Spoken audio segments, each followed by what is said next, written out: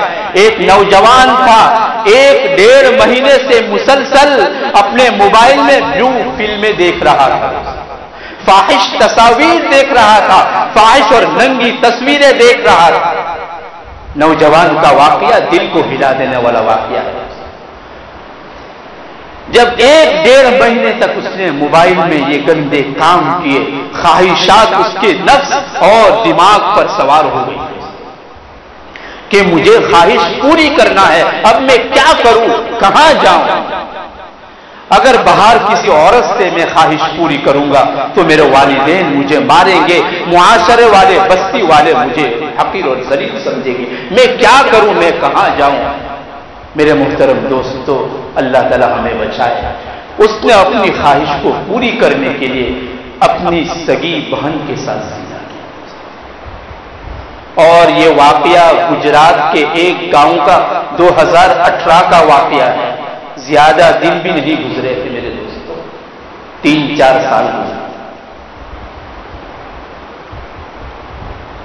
اپنی سگی بہن کے ساتھ زنا کریں اس نوجوان, اور 11 دن تک مسلسل زنا کاری کرتا رہا وہ نوجوان. ایک دن اس کے والد صاحب کی آنکھ کھلی رات کو. اس والد صاحب نے دیکھا کہ میری بیٹی بستر پر نہیں ہے, کہاں. والد صاحب نے پورا گھر چھان ڈالا, پورا گھر تلاش کر لیا, نہیں ملی. دروازے کھول کے باہر گئی, نہیں ملی. جب اپنے بیٹے کے کمرے میں گئے, بھائی بہن دونوں ایک لحاف میں لپٹے ہوئے. سگے بھائی بہن زنا کاری میں مبتلا تھے میرے دوست. اللہ تعالیٰ کا عرش ہل جاتا ہے ایسے گناہوں میں. جب اس کے والد صاحب نے یہ منظر دیکھا میرے بھائیوں, حضرت نے کتاب میں لکھا ہے جب اس کے والد صاحب نے یہ منظر دیکھا, ان کے والد صاحب کو وہیں پر ہے. جب اس کی ماں نے یہ منظر دیکھا, اس کی ماں کی زبان چپک گئی. 1 ہفتے تک ایک لفظ زبان سے نہیں نکلا, مسلسل آنکھوں سے آنسو جاتے.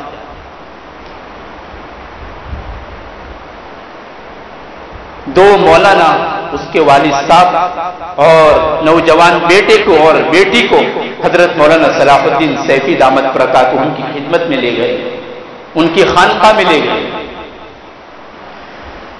حضرت سے کہا کہ حضرت ایسا ایسا معاملہ ہے, اب آپ ہی کوئی راستہ بتائیں, کیا کروں میں, مجھے کچھ سمجھ میں نہیں آتا.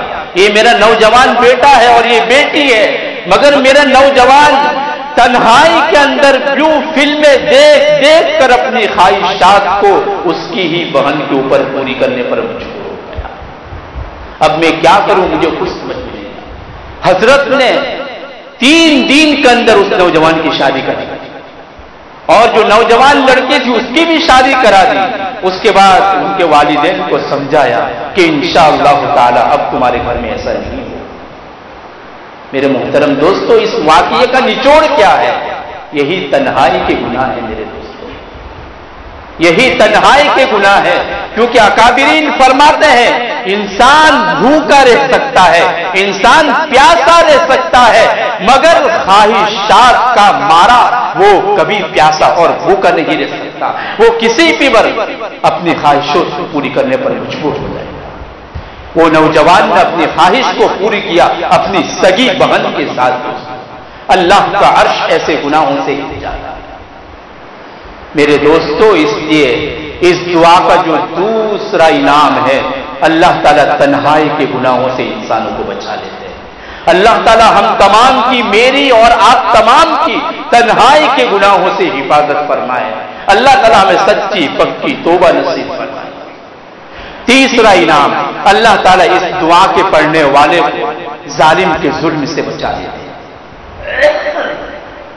یہ جو دور ہے دوستو, ظلم و بربریت کا دور ہے. ہر جگہ ظلم کی آوازیں اٹھ رہی ہے, ہر جگہ مظلوم بیچارے مارے جا رہے ہیں, ہر جگہ مظلوم کاٹے جا رہے ہیں, بے قصور جیل کی سلاخوں کے پیچھے ڈالے جا رہے ہیں, بے قصوروں کو جیلوں میں ڈالا جا رہا ہے. یہ ظلم نہیں تو میرے دوستو کیا ہے؟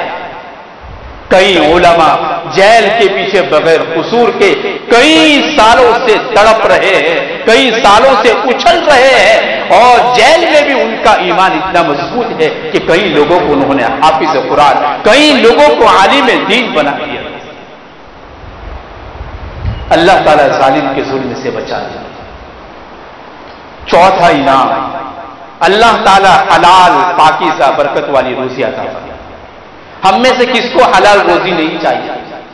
ہر انسان چاہتا ہے کہ میں حلال روزی کھاؤں، مگر ہم شیطان کے شکنجے میں پھنس کر، سودی کاروبار میں پھنس کر، اپنے چھوٹے چھوٹے نونہال بچوں کے پیٹوں میں حرام کے لقمے ڈال رہے ہیں۔ میرے دوستو، اللہ کی مدد پھر کیسے آئے گی؟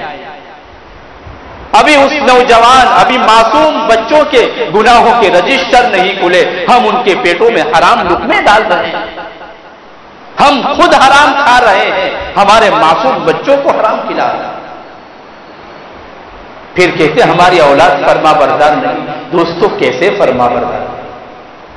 ہم نے پہلے ہی سے ان کو نافرمان بنا دیا ہے، بڑے ہو کر اولاد فرما بردار کیسے بنے گی؟ اس لیے میرے بھائیوں، اللہ تعالیٰ سے دعائیں کریں، اللہ تعالیٰ سے مانگیں، اللہ تعالیٰ سے حلال اور پاکیزہ روزی مانگیں۔ 2 لقمے کھانا کھاؤ، 2 لقمے، مگر وہ بالکل حلال کے کھاؤ، بالکل حلال۔ اللہ تعالیٰ سے حلال اور پاکیزہ روزی مانگو۔ ہر نماز کے بعد اللہ سے دعا کرو، اللہ تعالیٰ سے مانگو، پیارے اللہ میرے لیے حلال روزی کا انتظام فرما دے۔